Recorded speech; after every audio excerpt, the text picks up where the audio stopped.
Baik, terima kasih sebelumnya tanpa mengurangi rasa hormat saya kepada dosen pengampu mata kuliah statistik.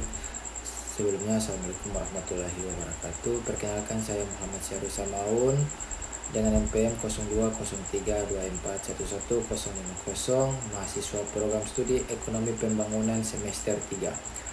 Pada kesempatan ini, saya sedikit menjelaskan tentang teori asumsi klasik regresi linear berganda, materi yang menurut saya sangat penting khususnya bagi kita yang sering menggunakan analisis regresi dalam penelitian ekonomi, manajemen maupun sosial. Sebagai pendahuluan, regresi ini regresi linear berganda adalah metode statistik yang digunakan untuk menganalisis pengaruh lebih dari satu variabel independen terhadap satu variabel dependen. Namun hasil regresi tidak bisa langsung dipercaya begitu saja, agar hasil estimasi yang diperoleh bersifat blue atau base linear unbiased estimator, maka model regresi harus memenuhi asumsi klasik. Nah, jika asumsi-asumsi ini dilanggar, maka kesimpulan atau penelitian bisa menjadi bias dan menyesatkan. Secara umum, terdapat 4 asumsi klasik utama, yaitu yang pertama, asumsi normalitas. Asumsi normalitas menyatakan bahwa data residual harus berdistribusi normal. Residual adalah selisih antara nilai aktual dengan nilai prediksi. Kenapa ini penting? Nah, karena normalitas residual ia berpengaruh terhadap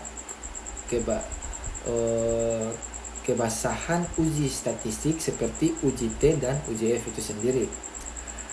Cara menguji normalitas yaitu yang pertama ada yang namanya uji Kolmogorov kalau tidak salah.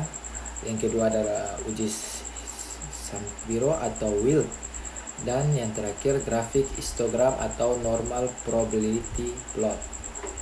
Nah, jika nilai signifikan lebih besar dari 0,05 maka data berdistribusi itu bersifat normal.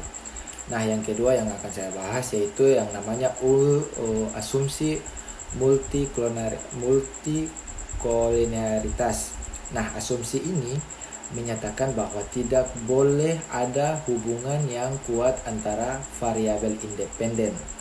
Jika terjadi multikolinearitas, koefisien regresasi menjadi tidak stabil. Nah, sebenarnya sulit untuk mengetahui pengaruh masing-masing variabel independen itu sendiri. Cara mendeteksi multikolinearitas melihat nilai-nilai tolerance, melihat nilai variance inflation factor atau disingkat VIF. Kriterianya seperti tolerance lebih dari 0,10 atau nilai VIF-nya kurang dari 10. Jika memenuhi kriteria tersebut, maka tidak terjadi multikolinearitas itu sendiri. Nah, kita masuk ke poin ketiga yaitu asumsi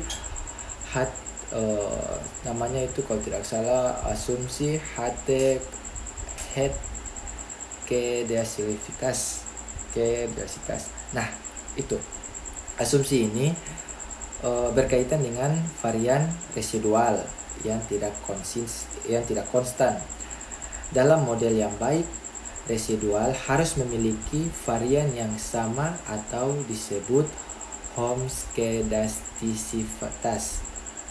Nah, jika terjadi hot atau homoskedastisitas tadi, estimasi menjadi tidak efisien. Kesalahan standar menjadi bias. Cara mendeteksinya gimana? Yang pertama itu ada yang namanya uji Gleiser, uji part dan scatter plot antara residual dan nilai prediksi. Jika tidak Jika tidak terdapat pola tertentu pada sketch plot kalau tidak salah namanya, maka tidak terjadi heto itu sendiri. Yang terakhir ada yang namanya asumsi autokorelasi. Nah, asumsi autokorelasi menyatakan bahwa tidak boleh ada korelasi antara residual pada periode yang berbeda. Nah, masalah ini sering muncul pada data time series. Cara deteksi autokorelasi itu sendiri yaitu dengan menggunakan uji Durbin atau Wheatstone.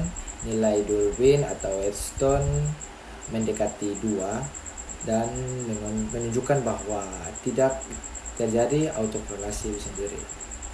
Nah, mungkin kesimpulan atau sebagai penutup, sebagai kesimpulan asumsi klasik regresi linear berganda wajib dipenuhi agar hasil analisis menjadi valid dan akurat menurut saya ya. Supaya dapat dipertanggungjawabkan secara ilmiah. Nah, 4 asumsi klasik tersebut meliputi yang tadi saya jelaskan. Pertama yaitu normalitas sampai di autokorelasi. Dan terakhir sebagai mahasiswa dan penelitian atau calon-calon penelitian, kita tidak hanya dituntut bisa menjalankan software statistik, tetapi juga memahami konsep di balik hasil regresi. Sekian presentasi dari saya, kurang lebih saya mohon maaf. Wabillahi taufiq wal hidayah. Wassalamualaikum warahmatullahi wabarakatuh.